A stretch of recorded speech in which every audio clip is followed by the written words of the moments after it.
Alhamdulillah sekarang kita masuk di bulan apa nih? Bulan Sya'ban. Para salaf mengatakan bulan ini bulan yang dimana kita diizinkan untuk mensucikan hati. Kadang hati itu kan kotor ya. Iman adanya di mana? Hati. Takwa adanya di mana? Hati. Kalau hatinya kotor, iman dan takwa tidak akan pernah bermukim di dalam hati kita. Kalau cintanya kita, hatinya kita penuh dengan dunia, maka dunia akan masuk, iman dan takwa akan pergi ke hadapan Allah. Maka yang diharapkan bagi setiap para salafun salihun, terutama baginda Nabi Muhammad SAW, di bulan inilah kita mendapatkan rahmat pandangan dari Allah Subhanahu wa Ta'ala. Setiap orang yang mendapatkan rahmat kasih sayang Allah berarti menyentuh sampai ke dalam hati, betul nggak? Kalau setiap sudah menyentuh di dalam hati, insya Allah ibadah juga tenang, betul? Selama ini ibadah kita udah tenang belum? Udah tenang belum? Kenapa? Terboga duit. Salat mau tenang, Bib, ini dia Bib, masalahnya Bib. Kadang kita kalau lagi nggak punya duit, kiblat ke barat, kita ke timur. Semua yang kita lakukan di dalam hati, di dalam kehidupan ini tergantung dari hatinya. Nabi Muhammad SAW mengajarkan, memberikan contoh sangat luar biasa. Lihat Nabi Muhammad kalau dicaci dimaki, hatinya lapang, tenang hatinya, betul? Gak pernah diusik. Orang mau caci, mau maki, terserah, silahkan. Tapi jangan coba-coba untuk agama. Nabi paling depan untuk berperang. Berarti kesucian hati Nabi Muhammad tertumpuk iman yang besar di hadapan Allah. Kalau imannya kita nih, imannya kita kadang naik, kadang turun. Tapi kalau imannya Nabi, para anbiya dan rasul, makin naik, makin naik, makin naik. Kalau malaikat sejajar, udah segitu aja, gak akan nambah. Manusia dikasih kelebihan sama Allah, hatinya iman itu kadang bisa naik, kadang bisa turun. Makanya Nabi Muhammad SAW, barang siapa, di dalam firman Allah dinyatakan, barang siapa yang ingin diberikan ketenangan hati, disucikan hatinya, alladzina amanu wa tatma'inul qulubuhum bidzikr, ala bidzikrillahi wa tatma'inul qulub. Hati ini bisa ngebawa kita ke arah kemaksiatan, bisa ke jalan yang diridhoi sama Allah. Tergantung daripada hati. Kadang kita mau jalan kemana, tiba-tiba mampirnya kemana, betul nggak? Itu keinginan hati. Hati inilah yang menggerakkan. Jika yang di dalam hati tersebut kotor, maka jalannya selalu jalan yang tidak diridhoi oleh Allah. Na'udzubillahi min. Makanya Allah Subhanahu wa Ta'ala menciptakan Rajab, Sya'ban, Ramadan. 3 bulan ini dijejerkan oleh Allah. Untuk apa? Khusus hadiah terbesar untuk umat Nabi Muhammad SAW. Para salaf juga mengatakan bulan Rajab yang telah lalu ini adalah pensucian jasad. Kita tahu di bulan Rajab nggak boleh ada peperangan, nggak boleh ada perselisihan, nggak boleh satu sama lainnya saling dengki, nggak boleh. Kenapa? Berbuat yang baiklah di bulan Rajab, sehingga setiap orang yang istighfar dosanya pasti diampuni oleh Allah, jasadnya dibersihkan oleh Allah. Makanya di bulan Rajab itu ya jangan sampai berbuat kemaksiatan.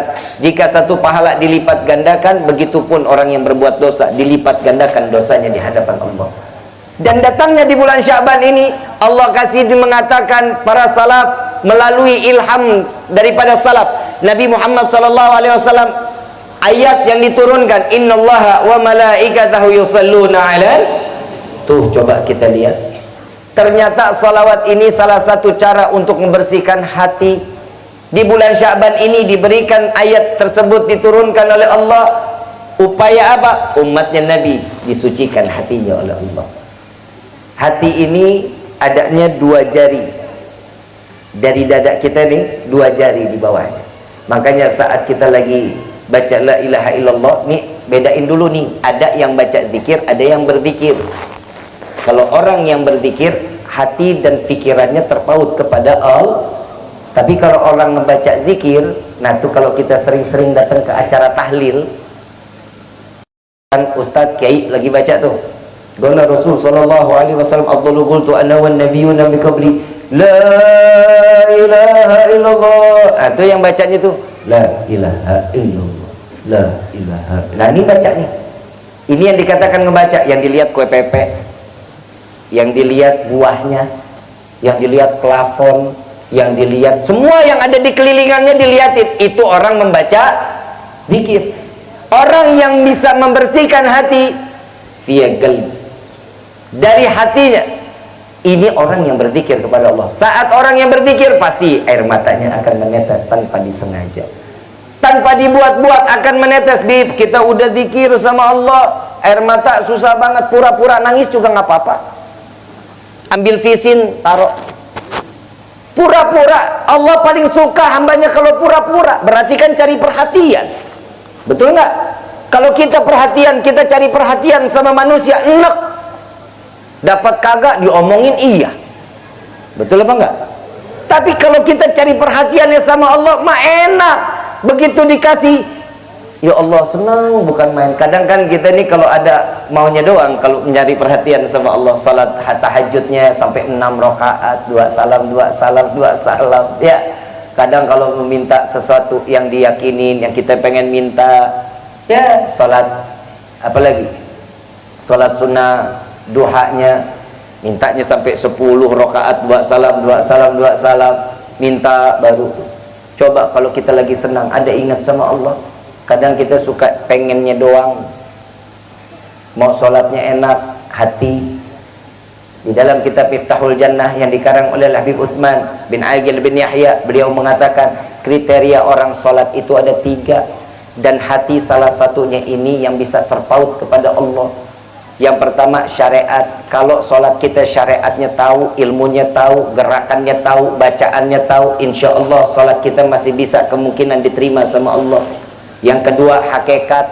Orang kalau kita ngelihat aja nih orang lagi di masjid, Allahu Akbar, Allahu Akbar, Sami Allahu liman hamidah, kira-kira tuh orang lagi ngapain tuh? Lagi ngapain tuh yang begitu gerakannya? Sholat pastinya. Itu hakikat, dipandang mata kelihatannya sholat. Yang terakhir ketiga makrifat, urusan hati sama pikiran tembus sampai kepada Allah. Nah ini yang ketiga nih, kita udah sampai belum sampai situ nih? Udah belum? Nah kalau kata Imam Sayyidina Al-Habib Utsman bin Yahya mengatakan, jika makrifat ini tidak sampai kepada Allah, maka sholat kita belum tentu diterima sama Allah. Tapi alhamdulillah Pak Bu, sholatnya kita nih, sholatnya kita, dan saya hakul yakin sholat kita pasti diterima oleh Allah karena di dalamnya ada sunnah Nabi Muhammad SAW. Kalau bukan karena ada sunnah Nabi, ya Allah percumalah sholat kita dah, tunggang nungging doang. Padahal kita di dalam takbiratul ihram mah udah janji sama Allah, sudah berserah diri kepada Allah. Inna salati wa nusuki wa mahyaya lillahi rabbil. Ya Allah, aku serahkan hidupku, matiku, sedekahku, kurbanku, zakatku, semua aku serahkan kepadamu. Begitu sampai Al-Fatihah, Bismillahirrahmanirrahim, Alhamdulillahi rabbil alamin. Ya Allah, kompor belum dimatiin. Ya Allah, kunci motor ketinggalan, adanya di mulut motor. Ada aja yang kita ingat. Sampai lukisan miring di dalam rumah kita ingat. Betul apa enggak? Sarua aing juga. Kapan hati ini bisa terpaut kepada Allah? Hias hati kita dengan Allah. Dengan Allah. Nah kalau Allahnya jauh dari hati, bagaimana sih bisa menyempurnakan hati? Tergantung asupannya. Yang halal bisa ngebersihkan hati, yang haram bisa bikin kotor. Ini yang dikatakan setiap tingkah laku kehidupan di dunia ini tergantung dari hati kita. Sampai Nabi SAW di dalam hadis arba'in mengatakan, inna a'malu bin, setiap sesuatu yang akan digerakkan oleh Allah tergantung dari niatnya.